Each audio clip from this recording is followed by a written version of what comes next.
அவர் அரசு பள்ளியில் ஆசிரியராக இருந்தாலும் அரசு பள்ளியில் வசதி கம்மி. தன்னுடைய செலவு மற்றும் தமிழ் அறிஞர்களிடம் நன்கொடை பெற்று ஒரு நூலகம் ஒன்றை ஏற்படுத்தியிருக்கிறார் மதுரை பக்கத்தில். மிகச்சிறந்த தமிழ் ஆர்வலர், ஆற்றல் மிகு ஆசிரியர்னு அவர் விருது கொடுத்தார் எல்லாத்துக்குமே. மகளிருக்கு மகளிர் தினத்தை ஒட்டி ஒரு சீர்மிகு மகளிர் அப்படின்னு ஒரு விருது கொடுக்கிறார். இதெல்லாம் யார் செய்யணும்ன்றது இல்லை. இது அவர் அவங்களுடைய ஆக்டிவிட்டிஸ் எல்லாம் பார்த்து கொடுக்கிறார். அப்படிப்பட்ட ஒரு ஆசிரியர் என்று கிடைக்கிறார். அகிலா கிருஷ்ணமூர்த்தி அவர்கள் நீங்க எங்கள் மருத்துவத்துறையை சேர்ந்தவராக இருந்தாலும் முனைவர் பட்ட ஆய்வு முடிச்சு, பல பேர் முனைவர் பட்ட ஆய்வு முடிச்சுன்னா அதோட முடிச்சிருவாங்க. இலக்கியத்துக்கு அவங்களுக்கு சம்மந்தமே இருக்காது. ஆனால் இவர் தொடர்ந்து சிறுகதை, கவிதை, நாவல், பத்திரிகையாளரும் கொடுத்தார். நீங்க கட்டுரையாளர், இப்படி இலக்கியத்தில் இதை விட முக்கியம் என்னவென்றால் இலக்கிய செயல்பாட்டாளர். தஞ்சாவூர் பகுதியில் எல்லா கல்லூரி மாணவர்களையும் அழைத்து நியூஸ் புத்தக நிறுவனத்தில் ஒரு வாசிப்பு இயக்கத்தை, ஒரு புத்தகத்தை குறித்து வாசிப்பது, அது பற்றிய விமர்சனம் செய்கிறார். அப்படிப்பட்டவர் நமது கனிமொழி சின்னத்துரை அவர். இதேதான் ஆய்வாளர்கள் என்றால் ஒரு ஆய்வோடு முடித்து விடுவார். அவர் தொடர்ந்து ஆய்வாளராகவே பணிபுரிந்து வருகிறார். தன்னுடைய ஆய்வு முடிந்தாலும் ராவுத்தர் சாமி வலைபாட்டினுடைய வரலாறும் அதனுடைய நோக்கங்கள் இதெல்லாம் பற்றி ஒரு ஆய்வு செய்கிறார். ஒவ்வொரு ஆய்வும் ஒவ்வொரு வருஷம் 2 வருஷத்துக்கு ஒரு ஆய்வு வந்தது. நமது திருநெல்வேலியில் வானமாமலை என்ற ஒருவர் இருந்தார், பேராசிரியர். நாட்டுப்புற கலைகள் குறித்து ஒரு ஆய்வு முறை, ஒரு கட்டபொம்மன் பாடல்கள் எடுத்துக்கிறார். அதுல எப்படி நாம் அவர் பாடலை அனுப்புவது, கட்டபொம்மன் குறித்த செய்திகள் எல்லாம் பாடல்கள் எல்லாம் எடுத்து அது என்ன செய்தி சொல்ல வருகிறது. கீரா சொல்வார், மக்களின் வாயில் இருக்கும் இலக்கியம் தான் உண்மையான இலக்கியம். அப்ப நாட்டுப்புற பாடல்களில் உள்ள இலக்கியங்கள் எல்லாம் சேகரித்தவர். அவர் வழியில் ராமச்சந்திரன் வந்தார். ராமச்சந்திரன் வழியில் கனிமொழி சின்னத்துரை அவருடைய ஆய்வு மரபை அப்படியே எடுத்து செல்கிறார். நமது நான்சி கோமகன், நீங்க நிறைய யூடியூப்ல பார்த்துக்கலாம், நிறைய கதைகள். தினம் ஒரு புத்தகத்தை அறிமுகப்படுத்தி வந்தார். 100 புத்தகங்களை அறிமுகப்படுத்தி இருக்கிறார். சிறார்களுக்கான கதை சொல், மீசை திமிர்னு ஒரு நாடகம் வச்சிருக்கேன்.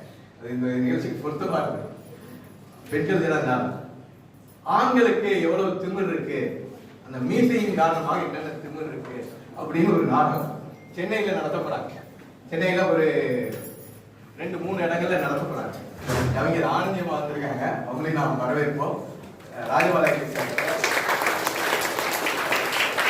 சாகித்ய அகாடமி இலக்கிய மாமணி விருது பெற்ற ஐயா கோமா கோதண்டம் அவர்களின் இணையர் ராஜேஸ்வரி கோதண்டம் அவர்கள், ரமணி அம்மாவும் வந்திருக்கிறார். ராஜேஸ்வரி கோதண்டம் அம்மா இனிமே சாகித்ய அகாடமி, இலக்கிய மாமணி போன்ற விருதுகளை வாங்கி இருப்பவர். மிகச்சிறந்த செயல்பாட்டார். அவருக்கு வயது 20 இருக்கலாம். ஆனாலும் ஒரு இலக்கிய செயல்பாட்டை விடாமல் தொடர்ந்து கடைபிடிக்கிறார். இந்த இலக்கிய கூட்டம் நடப்பதற்காக ராஜபாளையத்தில் இருந்து அவர் 3 இங்கு வந்திருக்கிறார்கள். 3 நாம் வரவேற்போம். நன்றி. அடுத்ததாக சக்தி ஜோதி அவர்கள் வருகிறார். சங்க இலக்கியத்தில் பெண்கள் குறித்தான பாடல்கள் எல்லாம் தொகுத்து ஆய்வு பட்டம் நிறைவு செய்தவர். அதே நேரத்தில் சுற்றுச்சூழல் குறித்து மிகப்பெரிய ஆர்வம் கொண்டவர். மத்திய அரசினுடைய பல புரோகிராமை எடுத்து செஞ்சுக்கிட்டு இருக்காங்க. இப்ப கூட மயிலாடுதுறை அரசு மருத்துவமனைக்கு குடிநீர் வசதி செய்து கொடுக்குறாங்க. அந்த மாதிரியான ஒரு ஆற்றல் மிக்க நபர். பெண்களுக்கான தொழில, பெண்கள் உரிமைகள் மட்டும் இல்லை, அவங்களுக்கு வாழ்வாதாரத்தை என்ன செய்வது. காரைக்குடியின் பக்கத்தில் ஒரு டெக்ஸ்டைல் ஒன்று உருவாக்கி நிறைய பெண்களுக்கு வேலை கொடுத்து வருகிறார். இவ்வாறு இந்த ஒரு 5 உரைகள் என்று நீங்கள் கேட்க இருக்கிறீர்கள்.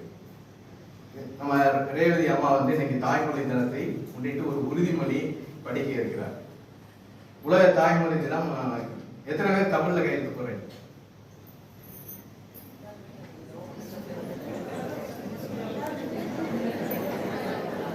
இருபது பேர் தான் சொல்லிருக்காங்க, 15 பேர் சொல்லிருக்காங்க. சரி, தப்பு இல்ல. ஏன் நம்ம தமிழ்ல போட மாட்டோம்? ஆங்கிலத்தில் போட்டா ஒரு மரியாதை, ஒரு அங்கீகாரம், அது மொழி சார்ந்த அடிமைத்தனம் நம்முடைய மனதிலேயே இருக்கிறது. அதை போக்க வேண்டும். தாய்மொழி தினத்துல நிறைய உரைகள் கேளுங்க. ஒரே ஒரு கோரிக்கை என்னன்னா, எல்லாரும் என்ன பண்ணணும், தமிழ்ல கையெழுத்து போடும். இன்னொரு கேள்வி பிறகு கேட்கலாம், இப்படியே கேட்டுருவோம். ஒரு உயிரை உருவாக்குவதில் பெண்ணோட ரோல் என்ன? ஒரு உயிரை உருவாக்குறதுல பெண்ணோட பங்கு என்ன? ஆணின் பங்கு எவ்வளவு, பெண்ணின் பங்கு சதவீதத்துக்கு சொன்னால் எவ்வளவு சொல்லலாம்? 50-50 சொல்லலாமா, இல்ல 60-40 சொல்லலாமா, 70-30 சொல்லலாமா, 80-20 சொல்லலாமா, 90-10 சொல்லலாமா? 90 யாருக்கு? பெண்களுக்கு. 10 ஆண்களுக்கு. இதெல்லாம் ஒத்துக்கலாம்ல, ஆண்கள் ஒத்துக்கலாம்ல. ஏன்னா அவங்கதான் ஒரு 9 மாசம் கருவை வளர்க்குறாங்க. ஒரு பிரெக்னன்சின்றதே ஒரு ஃபிட்னஸ் டெஸ்ட். நீங்க ஒரு பிரெக்னன்ட் உமன் ஒரு உமன் டெலிவரி பண்ணிட்டாங்க அப்படின்னா அவங்க ஃபிட்டா இருக்காங்கன்னு அர்த்தம். ஏன்னா ஹார்மோனோட புயல் அடிக்கும். மிகப்பெரிய பல மாற்றங்கள் இருக்கும். ஒரு மாசமா இருந்து குழந்தை பெற்றவங்களுக்கு தான் தெரியும் எப்படி கஷ்டம் இருக்கும் அப்படின்றது.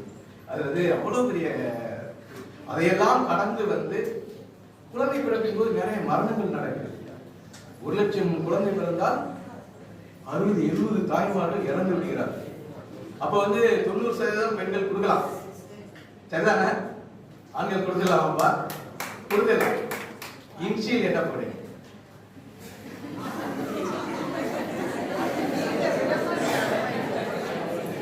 அம்மாவோட இன்ஷியல் போட்டவங்க கை தூக்கு. யாருமே போடல. சரி, இது தப்பு இல்ல. இந்த சமூகத்தை ஆணாதிக்க சமூகம் அப்படிதான் சிந்திப்பாங்க. இனிமே உங்களுடைய குழந்தைக்கு என்னுடைய இன்ஷியல் போடுவேன்னு சொல்ற பெண்கள் கை தூக்குங்க.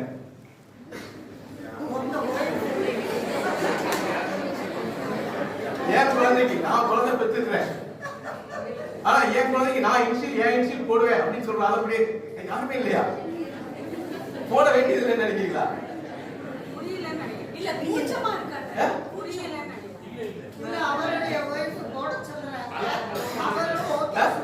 இல்ல சமூகம் அனுமதிக்காதுன்றீங்களா? பேசி பார்க்க வேண்டியதானே வீட்டுக்கார்ட்ட?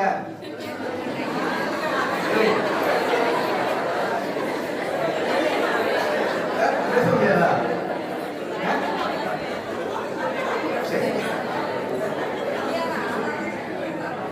பேச வாய்ப்பு இல்ல. பேசினாலும் கேட்க மாட்டாங்க. நீங்க அனுமதிப்பீங்களாப்பா? கையை சொல்லுங்கப்பா. நீங்க ஒரு என் ஒய்ஃப் பேரு இன்ஷியலா என் குழந்தைக்கு போடுவேன் அப்படின்னு சொல்ற ஆளுங்க இங்க யாரும் இல்லையா? 1 2 3 4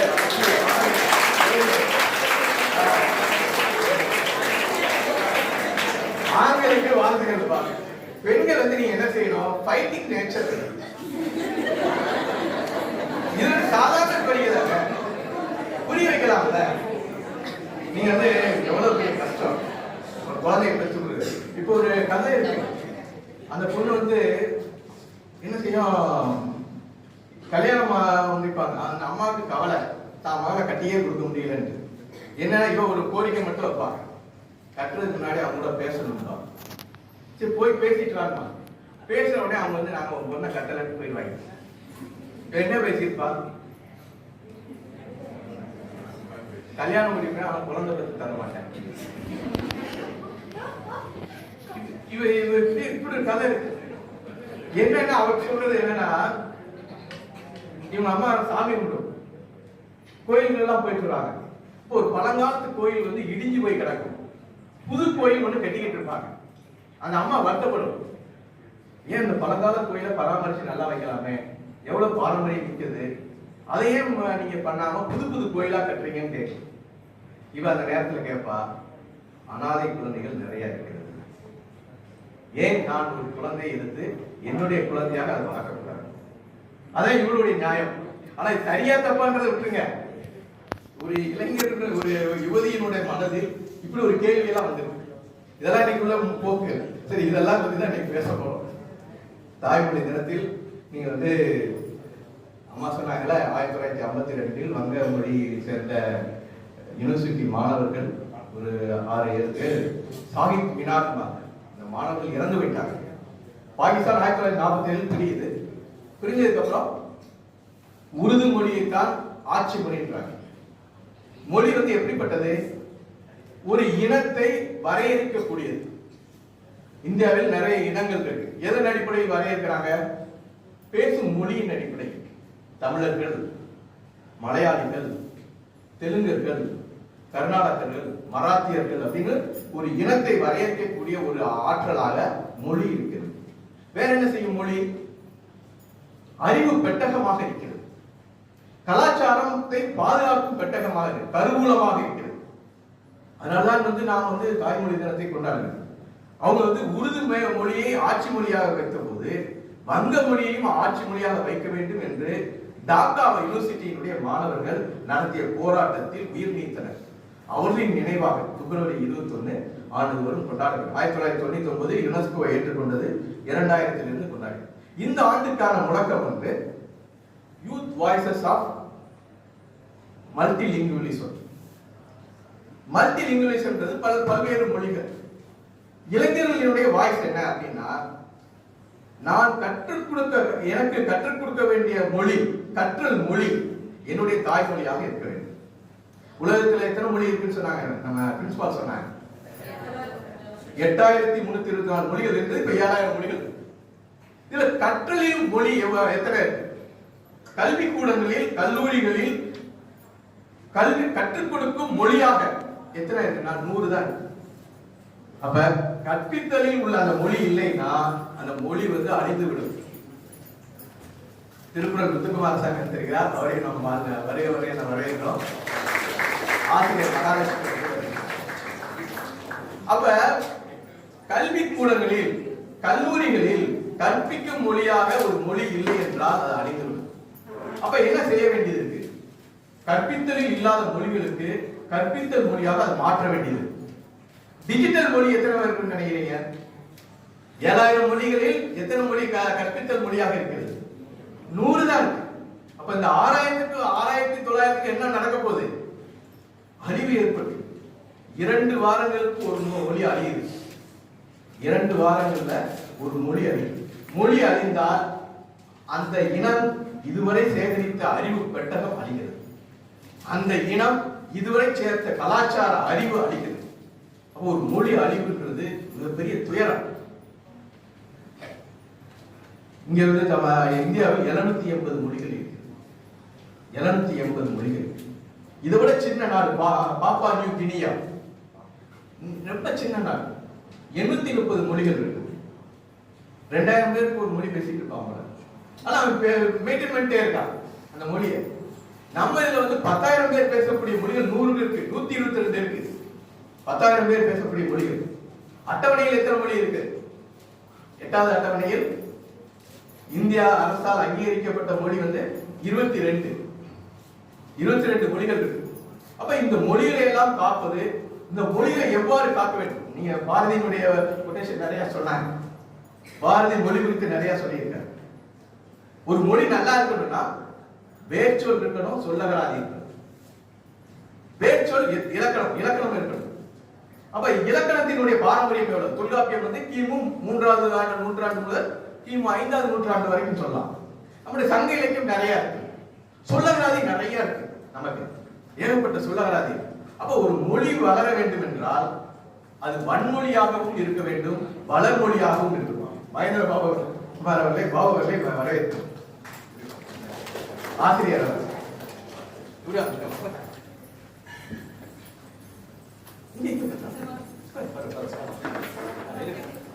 அப்ப ஒரு மொழி வந்து வானம் அலைந்தது அனைத்து மலர்ந்திடும் வன்மொழி வாழியவே. வானம் அறிந்த அனைத்தும் அறியும் வளர்மொழி வாழிவேன்பா. ஒரு மொழி வன்மொழியாகவும் இருக்க வேண்டும். வன்மைனா 3 சுழியின் 2 சுழியின் போட்டாரு. வன்மையான மொழியை போயிடும். அப்படி இல்லை, வளமான மொழி, வளர்மொழியாக இருக்கு. என்ன நன்மையும் அறிவும் எத்திசை தேனும் யாவரே கூறினும் மற்றவை கல்வி வாழ்வீராயின் அச்சம் ஒன்றும் இல்லை. நன்மையும் அறிவும் எந்த மொழியில் இருந்தாலும் நாம் ஏற்றுக்கொள்ளலாம், நாம் உள்வாங்க வேண்டும். ஒரு மொழி கமிஷன் நடந்தது 1950-60களில். மொழி கமிஷன் தமிழ்நாட்டில் அமைக்கப்பட்டது. ஆங்கிலமா தமிழா எதுன்னு ஒரு இது வச்சாங்க. பல பேர் சொல்லி ஆங்கிலம் தான் அவன் கல்வி மொழியா இருக்கணும். தீகாசி போனார், ஜீவானந்தம் போனார், மாப்போசி போனார். அப்ப பிசியாலஜி இந்த மொழி இது வந்து எப்படி தமிழ் படுத்துவீங்கன்னு கேள்வி வைக்க உடனே மாப்போசி சொல்றாரு, பிசியாலஜின்றது ஆங்கிலம் கிடையாது, லாட்டின் வார்த்தை. லாட்டின் வார்த்தையை ஆங்கிலம் எடுக்கும் போது ஆங்கில வார்த்தையை தமிழ் எடுத்துக்கூடாதா அப்படி ஒரு கேள்வி வச்சாரு. நீங்க இன்னைக்கு வந்து பிசியாலஜின்றதுக்கு இயங்கியல் வந்துருச்சு. முதல்ல வந்து அந்த மொழியை அப்படியே அப்சர்வ் பண்ணிக்க வேண்டியதான். அதுக்கு பின்பாக நம்முடைய மொழியில் நமக்கான வேர் சொல்லி உண்டாக்கிக்கலாம். அதன் மாதிரி பாரதி நிறைய சொல்லியிருக்காரு. பிற நாட்டு நல்லறிஞர் சாத்திரங்கள் தமிழ் மொழியில் பெயர்த்தல் வேண்டும், மொழிபெயர்ப்பவர்கள் இரவாத புகழுடைய புது நூல்கள் தமிழ் மொழியில் இயற்றல் வேண்டும், புது நூல்களும் இயற்ற வேண்டும். இதையெல்லாம் செய்தோம் என்றால் மொழி வளரும். மொழி வந்து பல வகை இப்ப மூட நம்பிக்கைகளும் வந்துகிட்டு இருக்கு. மொழியை படைத்தது என் கடவுள்னு ஒவ்வொருத்தரும் சொல்றான். சிவபெருமானுடைய உடுக்கையில் இருந்து கிளம்பியதுதான் மொழி, தமிழ் மொழின்றார். அகத்தியர் வாயிலிருந்து வந்ததுதான் தமிழ் மொழின்றார். அப்படி இருக்குமா? மொழி எப்ப பிறந்திருக்கும்? மொழி உழைப்பின் காரணமாக பிறந்தது. மனித இனம் தோன்றி 3 லட்சம் ஆண்டுகள் ஆகும். 3 லட்சம் ஆண்டுகள் ஆகும்போது கூட்டு உழைப்பின் போது மனிதர்கள் தங்களுக்குள்ளே பரிமாறிக்கொள்ள விஷயங்கள் இருந்தது. பரிமாறிக்கொள்ள ஏதோ ஒரு மொழியில் பேசணும். நீங்க வந்து கிளியையும் மைனாவும் பார்த்தா எப்படி பேசும்? மனித குரங்கிட்ட யார்கிட்ட பேசி பார்த்திருக்கீங்களா? அது எப்படி கத்தும்? கிளி மைனா வந்து நம்ம சொன்னா திருப்பி சொல்லு. மனித குரங்கு எப்படி இருக்கும்? இப்ப இந்த குருன்ற வார்த்தையிலிருந்து சுசிலாவின் குரல் எப்படி பரிணாமித்தது? அதுதான் எவ்வளவு ரம்மியமா இருக்கு சுசிலாவின் குரலை. நீங்க ராத்திரில ஒரு பாட்டை கேட்கறீங்கன்னு வச்சுக்கோங்க, இல்ல இளையராஜாவின் இசையில் யாரோ ஒரு இதுல கேட்டீங்கன்னா எவ்வளவு ரம்மியமா இருக்கு. அந்த குரல் எப்படி பரிணமித்ததுன்னா உழைப்பு தான். உழைப்பின் போது பிறந்த மொழி வந்து ஒவ்வொன்றா பரிணமிச்சு. இது வந்து இந்து கடவுள் மட்டும் இல்ல, டவர் ஆஃப் பேபல் இல்ல கிறிஸ்துவத்துல மனிதர்கள்லாம் சேர்ந்து வானம் அளவுக்கு ஒரு உயரமான டவரை கட்டிக்கிட்டாங்க. கடவுள் பார்த்தாரா, என்னடா நம்ம பரலோகத்துக்கே வந்துடுவாங்க போல கிளிய கட்டி, இவங்க என்ன பண்றதுன்னு யோசிச்சாரா. இவங்க எல்லாம் ஒரே மொழி பேசுறதுனாலதான் இவ்வளவு பெரிய டவரை கட்டிட்டாங்க அப்படின்னு மொழியை பிரிச்சு விட்டாரா. எவனும் அதுக்கப்புறம் கட்டவே இல்லை. டவர் ஆஃப் பேபல் அழிஞ்சு போயிடுச்சு. அப்போ மொழி தோன்றியதுக்கான காரணம் ஒவ்வொரு பக்கமும் ஒவ்வொரு சொல்லணும். ஆனால் நம்ம அறிவியல் பூர்வமாக அணுக வேண்டும். உழைப்பு தான் மொழியை உண்டாக்கி. எனவே இந்த உழைப்பின் காரணமாக தோன்றிய மொழியை நாம் காக்க வேண்டும். அதுக்காக இன்றைய தினம் இந்த உரையெல்லாம் இருக்கிறது. மகளிர் தினம் இன்றைக்கு வந்து ஒரு முழக்கம், ரைட் ஜஸ்டிஸ் ஆக்ஷன். இதான் வந்து மகளிர் தினத்துக்கான முழக்கம். நீங்க என்ன நினைக்கிறீங்க? ஆண்களுக்கு இது உள்ள ரைட்ஸ் பெண்களுக்கு இருக்கா இல்லையா? எவ்வளவு சதவீதம் இருக்கு? இந்தியாவில் மட்டும் இல்லையா, உலகம் முழுக்க இல்லையா? உலகம் முழுக்கவே இல்லை, 64% தான் இருக்கு. ரைட்ஸ் எப்படி இருக்கப்ப ஜஸ்டிஸ் நீதி. நீதிக்கு என்ன அடிப்படை வேணும்? சட்டம் வேணும். சட்டம் இருந்தா சட்டத்தின் அடிப்படையில் நீதி நிலைநாட்டப்படும். பல நாடுகள்ல பெண்களுக்கான பாதுகாப்பு சட்டங்களே இல்லை. இப்ப டொமஸ்டிக் வயலன்ஸ் ஆக்ட்னு ஒரு சட்டம் இருக்குது. வீட்டில் கணவரை அடித்து விட்டால் போலீஸ போய் கம்ப்ளைண்ட் பண்ணலாம், அப்படி ஒரு சட்டம் இருக்கு. நீங்க ஆஸ்பத்திரியில நாங்க இருக்கிறதுனால திடீர்னு ஒரு அம்மா காது வலிக்கிட்டு வரும். என்னன்னு பார்த்தா காது சவுல ஓட்ட இருக்கும். என்னமா ஆச்சு அப்படின்னா, ஒண்ணும் இல்லை சார், வீட்டுக்கார பக்கத்துல இருப்பார், சும்மா சொல்லுமா இவர் அடிச்சுட்டாரு சார், ஒரு அடி அடிச்சது காது சவு ஓட்ட வந்துடும். டிஃபென்ஸ் உண்டுன்னாங்க. ஏதாவது கட்டையை அடிக்கும் போது இப்படி பிடிக்கும் போது இந்த இழுப்பு உடைஞ்சிடும். இப்ப இந்த இடத்துக்கு உடைஞ்சுதான் நீங்க என்னமா செஞ்சீங்க அப்படின்னா, கட்டையை வச்சு புடிச்சு வந்து அடிச்சிட்டாங்க சார். இப்படி எல்லாம் இருக்கு. ஆனா கேஸ் குடிக்காமனு கேட்கறாங்க. ரூல்ஸ் படி நாங்க என்ன செய்யறோம்?